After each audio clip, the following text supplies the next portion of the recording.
Welcome to the Miami-Dade College Journalism Speaker Series. I'm your host, Manolo Barco. Joining us today is Patricia Mazzei from the New York Times. Patricia, welcome to the show. Thanks for having me. Patricia, tell us a little about your time at the New York Times. You're currently the bureau chief for the paper, right? Yeah, I started about a year and a half ago, and it's been busy. We've had a lot of death and destruction, sadly. We do a lot of breaking news on the national desk of the New York Times, and so that means we cover hurricanes and tornadoes and shootings and bridges that fall. But we also get to, go around the state and tell the stories of people who maybe normally wouldn't have a national audience. So that's been a real pleasure for me in this job. So, and then you oversee the bureau, so you're working with a lot of former Herald folks as well, right? Audra Birch and Francis Robles. Talk to me a little bit about having a team. It's a small team, but it's a very big area that you guys cover. Yeah, so we're colleagues. I'm not their boss or anything like that, but it's nice to have people who go way back with you. We've known each other for years. We've covered all sorts of stories together from when we worked at the Herald. And now at the Times, with people you've worked with before, you have the same language that you all go back to.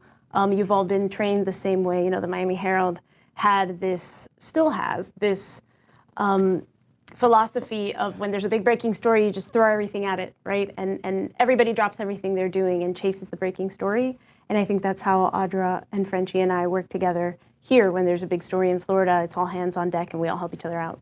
And how different is it than being at the Miami Herald? I guess your zone has expanded as far as your coverage area. Yeah, I cover geography now. So I write about Florida and Puerto Rico. I don't cover just one issue. So before at the Herald, I used to write about politics. And at the Times, I cover some politics too. Last year, there was a midterm election, and I was involved in that. But it's more just whatever the big story of the day is. And in a way, that gives you a sort of good perspective.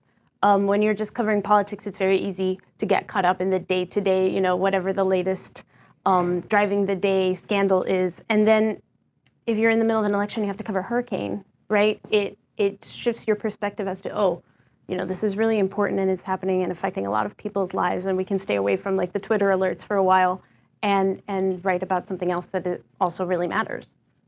You were born in Venezuela, correct? Yes. How is it covering, everything that's happening there, the upheaval in Venezuela?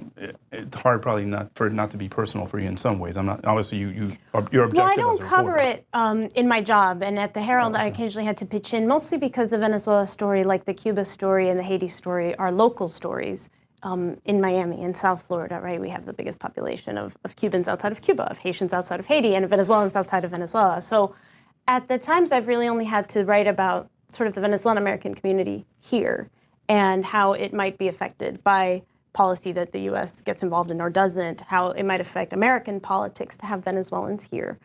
And I think it's important to have a diverse staff in a newspaper that is able to cover the communities that aren't always or haven't traditionally maybe been represented in national media. You want a staff that is bilingual, that comes from different countries. I mean, the Times has people, I think, in more than 160 countries, and that speak, 50 languages, and you want that because that just helps people have a voice that maybe, if you're not reading the Miami Herald, you might not be aware that there's a bunch of Venezuelan Americans in South Florida. Talk to me a little bit about travel. I think I read somewhere that you've been to almost 20, maybe it might be 20 countries during your reporting. How tough is it to parachute is the wrong word, but go into a place where you're not familiar and kind of get familiar really quick, and you're expected to turn a story around? Well, I haven't done reporting from that many countries, though I've visited them. I have done reporting from various countries, and I think it's actually quite similar to going to another state or city that you don't know, because you have to tell people about a place that you don't live in, right, and you're not intimately familiar with. But as a reporter, you're sort of trained to be able to become a pseudo-expert very quickly on an issue. And so what you do is you find people who can show you around. I mean, the people who know the place well. I talk about them as being the mayors of a place, even if they're not the actual mayor with the title, but you want to go to a town and have someone who can almost hold your hand and introduce you to the locals. And that's true abroad, and it's true in the US. I remember after Hurricane Michael, traveling various towns in the Florida Panhandle, and they were still flooded, right? This was like the day after the storm.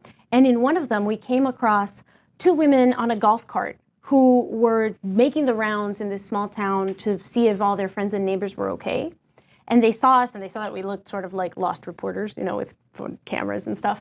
And they said, do you want to come with us? We'll give you a ride in the golf cart, and we'll show you around the town. And that's what you want, because then somebody's telling you, hey, let me show you what matters to me, and I live here. And I can tell you this didn't look like this before the hurricane, right? Because if I show up, I don't know if this street was always flooded, right? So it's really important to make those connections and let the locals trust you. And what is the best way for a young reporter to do that? How do you make someone comfortable? I hear a lot of times students say, I'm not comfortable, I feel awkward, or I feel like I'm intrusive. What is the best advice you can give to a young reporter? I think that's a good question, and I think it depends a little on everyone's personality. Some people are not comfortable sharing anything about themselves in an interview, and I think you learn with time that it's important to make that human connection with somebody. And so if you find common ground, even if that means sharing something about yourself, that's fine. You know, even though you're the person doing the interview, it doesn't mean that you're like this alien box that doesn't share anything about yourself. But I also think it's important to remember that most people really want to tell you their story. Most people really want to talk about what is important to them, and we're privileged to be able to give people a way to tell their stories. And so I think if you reach people kindly and politely, and maybe not at the worst possible time, although we certainly make a lot of phone calls at the worst possible time for people, and you say, you know, I'm very sorry that you lost someone, for example. We often have to call the families of victims of something, but I want to be able to properly honor your loved one, right? You want to give them that sort of dignity and not just have third-hand information about this person. And people want to tell you that. And so I'm always amazed at how much people want to talk to reporters, because people want to tell their version of events and they want to tell their stories. And we have to remember that we are the conduit of that. And people can tell when you're being genuine, when you're interested in them, or they're just a story. Right. If you're not listening, and if you're making it about yourself, then that's not going to be a very effective interview technique. And we'll return in a couple of minutes with Patricia Mazzei of the New York Times.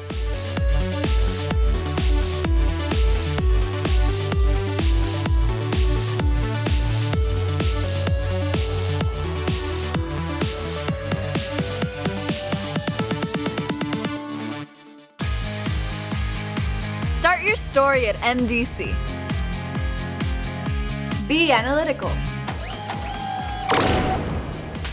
Be imaginative. Be a rising star. Be bold. Be connected. Be the solution. Be ready. What's your story? Be the best. Be you. Be MDC.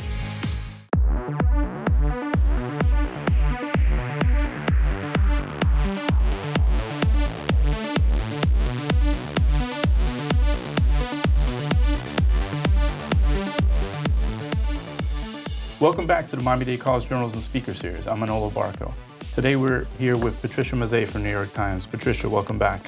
Thank you. Patricia, can you talk to us a little bit about, so you worked at the Miami Herald, you made a big name for yourself covering politics. That was a big part of what you did at the Herald. Talk to us a little bit about your time covering politics, and I'm sure you encountered a lot of interesting characters. It was a fun beat. You know, I started out covering local, city, county, school board, government, and then eventually just congressional campaigns, and then Senate campaign, governor, you know, and the presidential campaign in 2016.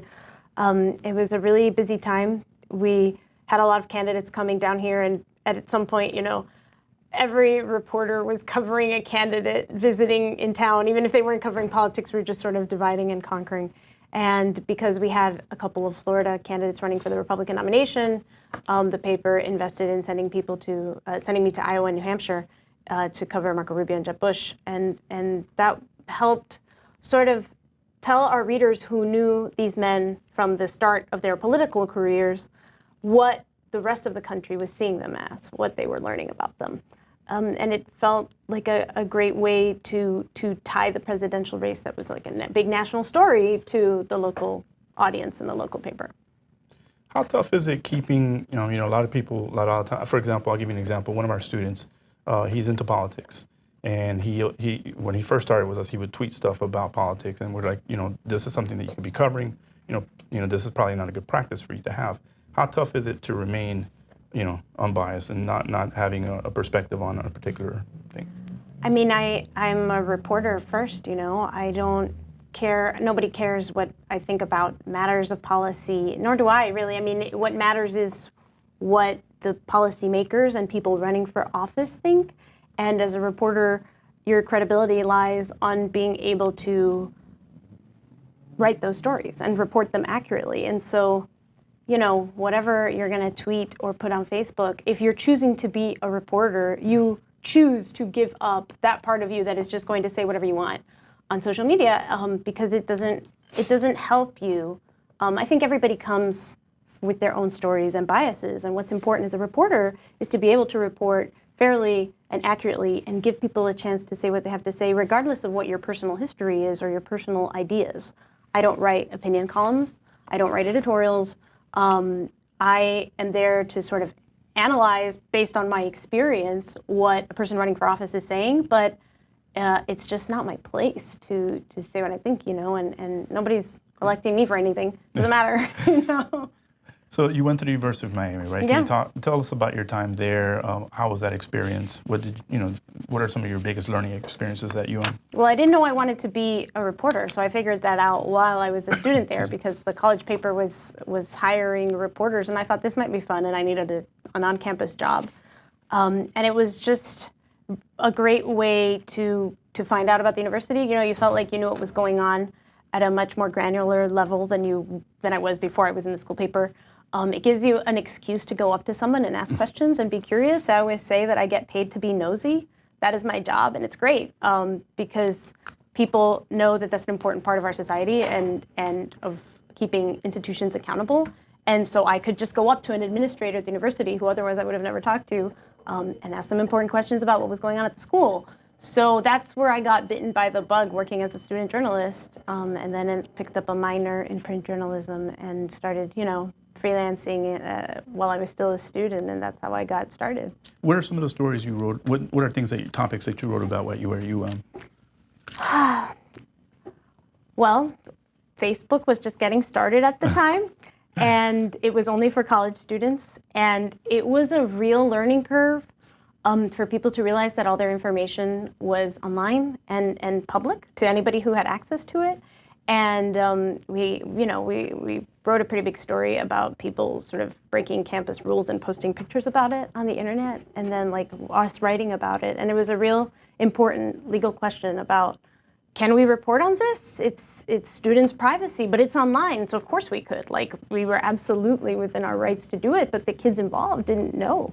And I think it was a lesson for everybody that, in retrospect, was more important than we thought, which was sort of the end of privacy for what people would have normally considered just like college shenanigans. And was it tougher, because UM is a private university as opposed to a public institution, was it tougher being a student journalist at a private school? Well, you certainly didn't have the backup of Florida's very robust public records laws to help you get information. So I think we didn't have the same level of documents that you could have at a public university, and I wish we had that. On the other hand, they did open events to student journalists, like trustee meetings and things like that, which we were grateful for, but it's definitely not the same as having access to public records. That's really the crown jewel for any journalist. And the Herald was your first job out of college, your first professional job? Yeah, it was. I started freelancing for them my senior year. And what was your first beat covering? I covered the village of Key Biscayne. And so I covered their village council meetings, which in some cases went on until 2 o'clock in the morning. And that was my little municipal beat. That was as a freelancer. Then when they hired me part-time, I covered other cities, Palmetto Bay, Cutler Bay, later also Pinecrest, Homestead, and then the Broward School District, the city of Miami, Miami-Dade County, a bunch of government. A lot of people say that's not glamorous, but I'm sure that you learned a lot during that time. Well, I think as a young reporter, it's important to learn where you gravitate to. The fun part about journalism is that you can have many different beats over the course of your career. You don't have to just be a sports reporter or just be a news reporter. You can sort of jump from one place to the other. But I learned early on that, for example, what I liked was government and politics. And being able to do that, there was just so many options. I mean, you could do cops, you could do courts, you could do politics. So I think you have to be open to all of them, but also realize that, oh, maybe feature writing is not my favorite thing. Maybe my favorite thing is actually writing about politicians and what they do and they don't want you to know about. And if you look at yourself maybe 5 years ago, what are the things that you feel you've improved at the most? God, I think one of the great things about the profession is that you're always learning about subjects that you didn't know. You know, you have to learn. One day they assigned you a story about, you know, a couple of weeks ago they assigned me a story about a referendum on hallucinogenic mushrooms in Denver. And for that day, I learned everything there was to know about that. You know what I mean? And so I would have not told you that I would know anything about that, you know, even 3 weeks ago. But I think skills-wise, I think you're always becoming a better writer. You're always becoming a better interviewer, and you're always perfecting your methods of getting information, be it like writing better records requests or finding better sources, right? Like nurturing relationships with people so that over time they become your sources. I think that doesn't ever stop. Perfect. All right, well, we're going to take a momentary break and we'll return with Patricia Mazzei of the New York Times.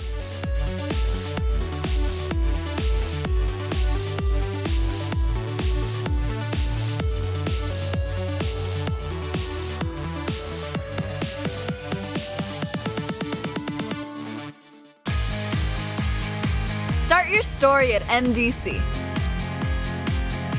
Be analytical.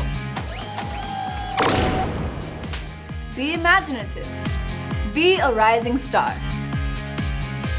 Be bold. Be connected. Be the solution. Be ready. What's your story? Be the best. Be you. Be MDC.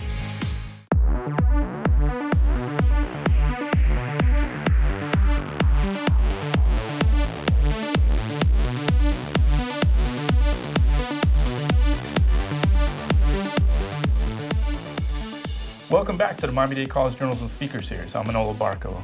Today we're here with Patricia Mazzei from the New York Times. Welcome back, Patricia.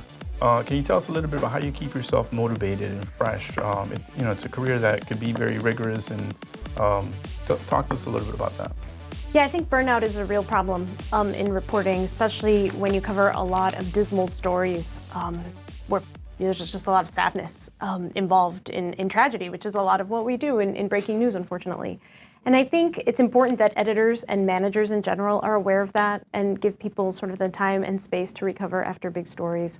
It's really sometimes up to an editor to sort of hear your voice on the phone and tell you, like, maybe you've been there too long, 10 days in a disaster zone or something, like maybe you need a break, even if it means just a day off in the disaster zone, not reporting. So reporters among each other, I think we try to be supportive, and it's good to have friends in the business that you can talk to about having a hard day, a hard week, being in a difficult story. I think it's important at the end of the day when you're out on assignment to have a meal and maybe touch base with someone from home, a friend, a family member, and get a good night's sleep. You can't always do it, but it really helps a lot. And so it sounds like those are just very basic things, but I think we forget sometimes in the adrenaline rush of a big breaking news story that you are of no use to your news organization if you burn out and can't work. So it's better to sort of pace yourself. Yeah, we're all humans. Yes. Talk to us a little bit. What advice would you give to a young journalist who's studying journalism right now? What advice would you give to them? I still think it's one of the best jobs out there, and I know that it's been a tumultuous industry and that has maybe scared some people away from it. And I think the young journalists we see now are going to have different career paths than I did, right? I feel like I'm from the last generation that came up through covering hyper-local news, village councils. That's not something people get to cover a lot anymore, mostly because the industry has changed to the point where we have metrics and there's not a big online web audience for village council meetings. I thought that was like a graduate degree in journalism, to be able to start at the bottom and cover really small things, make your mistakes sort of at a smaller level and then work your way up. So I think it's like almost harder to be a younger reporter now, in that in some cases you get thrown right into the deep end of really tough stories when you haven't had a chance to maybe fully make your mistakes when the stakes are a little bit lower. But I encourage people who can't think of anything else that would make them happy, because that's how I fell into journalism. Like, this is exciting to me. I am happy to skip class for it. I'm happy to spend my free time on it. If you find something that you're passionate about that way, and journalism is that way for you, then I think you can definitely find a career in many ways that you couldn't before, because you can do presentation and graphics and videos in ways that maybe did not exist in the field, so you can have a different strength and still be part of the business. But you have to really want it, and it's still hard, but it's incredibly fulfilling. How much pressure is there for you looking at, you are documenting history, and people will read your stories years from now and think this is what's happening back in 2019. How much pressure is that for you, and how do you deal with that? I think we remember that we're the first draft of history, and that sometimes you can only tell the story as it is right now, knowing that it will change. You can only have like a small window into the truth at a given moment, and we have seen over time that you can have been wrong in terms of not the reporter saying something that was inaccurate, but the sources being wrong, right? The members of a government or in academia, just things change. So I don't think I try to think of myself like something that's going to be in a historical textbook. You think of like the best, most fair and accurate report we can have right now in the present, and look at every story that way. Or else I think, you're going to have insurmountable pressure on you. So a lot of reporters are under attack these days. Is that something that's a source of frustration for you? I'm sure some people say, what exactly does a reporter do? How do you deal with that pressure? Well, if people want to know more about what we do, then we should be very open and transparent about how and why we work the way we do. And I think the Times has been very invested in showing people, we have a column in the paper that's called Times Insider, where reporters write in first person, which we hate to do because we don't like to make it about us. But it's really helpful that you explain to someone the story behind the story and a little bit about how you got it and the emotional impact it had on you. And that, I think, gives people like a peek behind the curtain of how we work. We've also had a series of columns that explain things like op-eds and, things that maybe in journalism we think everybody knows, but then you realize maybe a reader who just picks up the paper or sees it online doesn't actually know the difference between a news analysis piece, an opinion column, and straight news. So I think we should be very open about why we work the way we do, why we use the words we do, why we make the decisions that we make. And honestly, I think we're all pretty thick-skinned. Attacking the press has been around for as long as the press has been around. What would you consider one of your not necessarily the biggest story that you've covered, but more interesting, unique, that maybe has left an impression on you? During Hurricane Michael, we wrote a story about a house that had withstood the storm. And the way we got to that story was that an editor actually saw a picture that had been done of the coast of Mexico Beach in Florida and wondered how you could have all these flattened homes and then like just one just standing there. It was not the only one, but it stood out in this picture. And it seemed like a bit of a wild assignment, like how am I going to find the person who owns this house? And it came together very serendipitously that they were in the town the same day I was, looking through the wreckage, and we got access and talked to them. And it was a story about this house and the people behind it, but really it was a way to tell the story about the Florida Building Code, which is a very dry subject that most people would never click on. Like, this is a story about the Florida Building Code. But it managed to tell an important story about a hurricane, while making it personal. And even though it might have seemed like just sort of a quirky hurricane story, I think it was a way to get people to care about a real disaster and think about it for the future.